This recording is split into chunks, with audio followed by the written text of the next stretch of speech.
The MLS season is kicking off in less than 3 weeks. We'll have games even sooner than that with regards to the CONCACAF Champions Cup. Yes, the Cup. For those who have thought this season, this off-season is way too long, including myself, well, it is upon us. Things are ramping up for me. Very excited. Got my first 2 months of my MLS schedule. Be happy to share that with you here in a little bit. And my responsibilities with LAFC. Very exciting. I'll be heading to the Coachella Invitational. If you are out there, I'll be there on Wednesday, February 5th. Most of the day. Come by and say hello. And somebody was listening. They said, don't do the click. You know that because they wear headphones. So I'm going to go like this for this time. I'm not saying the click is gone. Like and subscribe to Soccer OG. Hit that like button so we can talk all things MLS, talk all things U.S. men's national team, talk things all world soccer.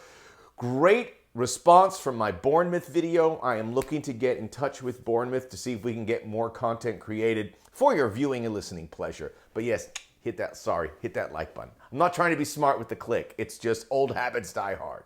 But I don't want to blow out anyone's eardrum. I'm going to talk about some big ticket items that have happened here in this MLS marketplace. It has been the biggest marketplace we have ever seen, and I don't think it is particularly close.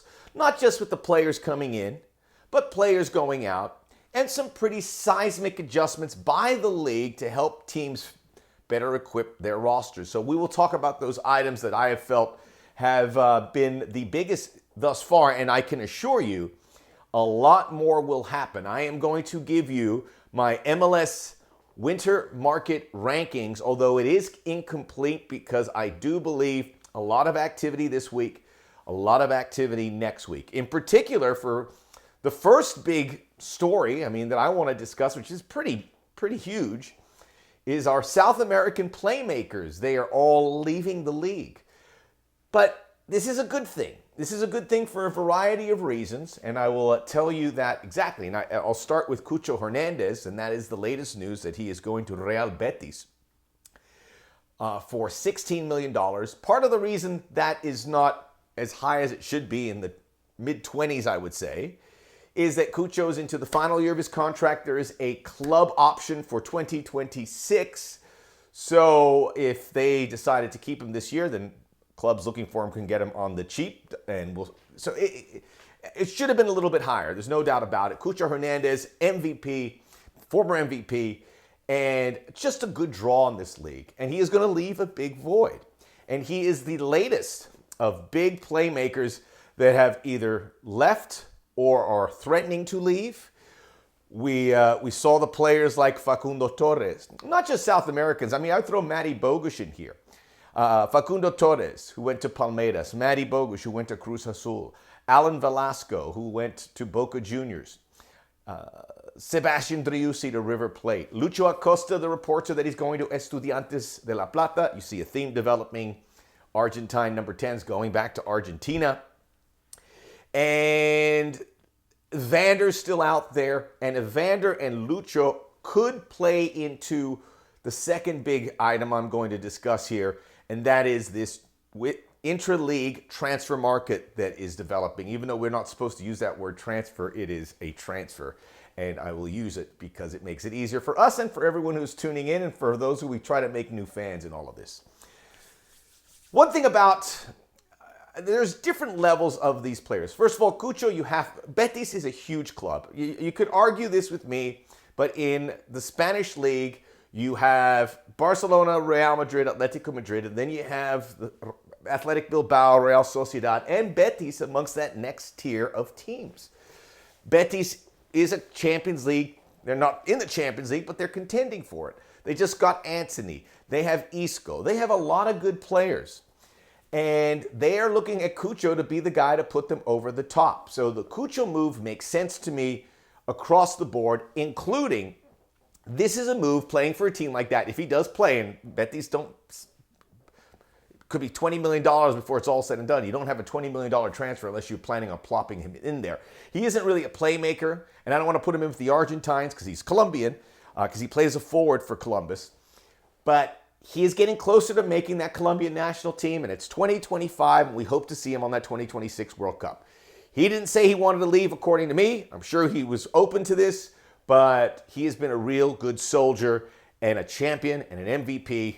He's just perfect. And remember, he came from Watford, where he was laboring. It looked like he was coming to Columbus and taking a downgrade in his career, and now he is full bore ahead. So Cucho stands alone with regards to these exciting players that we're going to be losing in MLS. And that is very, very bitter pill to swallow. But the transfers are important. MLS is a selling league, and they have to continue to do that. You sell the players. You do that for the first reason, and I've said this before. Sorry if I'm repeating myself. You do that to show that the clubs, like Betis or in Argentina, wherever, players come to MLS, they get better, so that you are confident as a club buying these players that you can feel safe doing business with MLS. And then players from all over the world want to come to MLS because they want to be like Cucho or Driussi or what have you, where they can really launch forward from this career and not retract. So that is a big reason why it's important to be a selling market. Plus, you get all this money so that you can keep doing it. These executives and these coaches, part of their job, if not most of their job, is creating new players. All over MLS, it's a selling league. Every team's a seller. That's the way it goes. And so that's good for those two reasons. So it's going to continue. Although this is very difficult, especially if you lose Lucho Acosta and Evander. I got no issue with Cucho.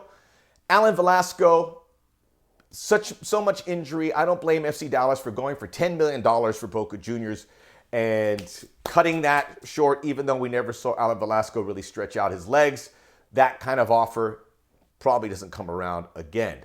Sebastian Driussi, same kind of thing. River Plate offered $10 million. You've got to sell him. Driussi was going this way. I'm still stunned that you got that much money for him because he was the exception. He wasn't kind of going like this. Velasco, you can excuse because of injuries, but Driussi was going backwards, and he got $10 million. And he was really he was kind of a bad teammate lately. And this is pushed forward. We'll talk about Austin in a minute. A rebuild, a Austin Mark 2.0 that I think is going to be very exciting. Lucho Acosta, I don't have an issue with him. He did say after 2024 he wanted out.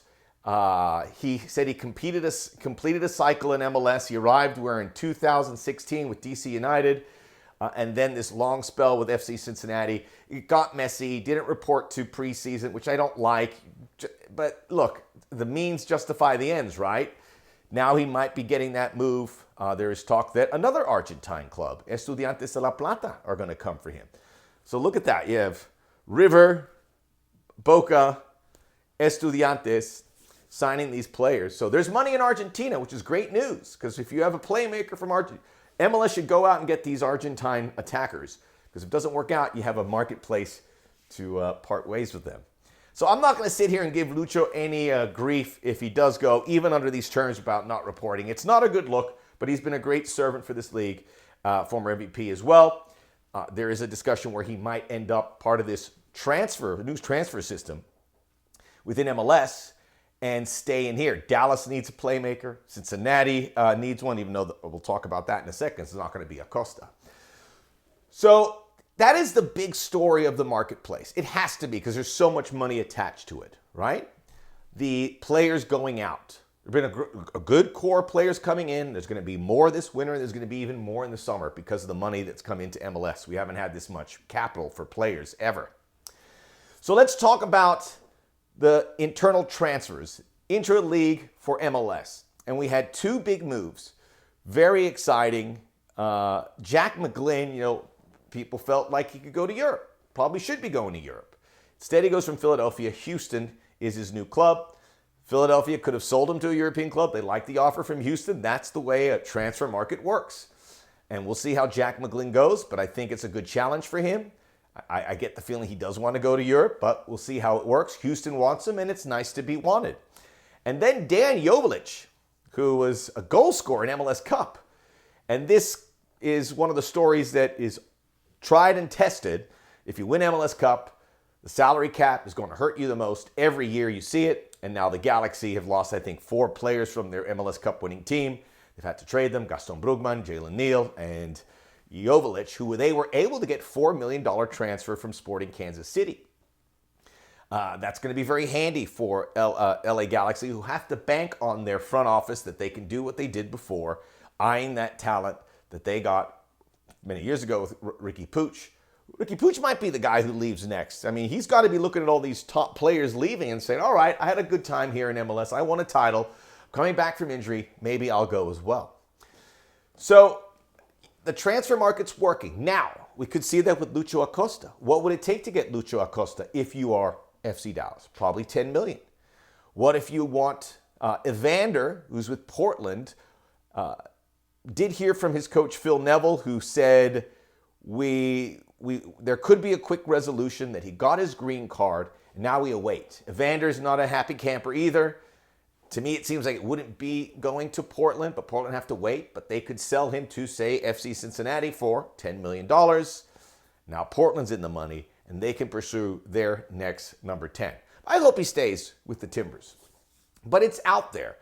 And sometimes these players need a change of scenery. It doesn't necessarily mean they have to leave MLS. Although I think some of these Argentine guys, you've got to take that into consideration. They want to go back to their country and play. Much like Brazilians, and we've seen this with Neymar. They want to go back.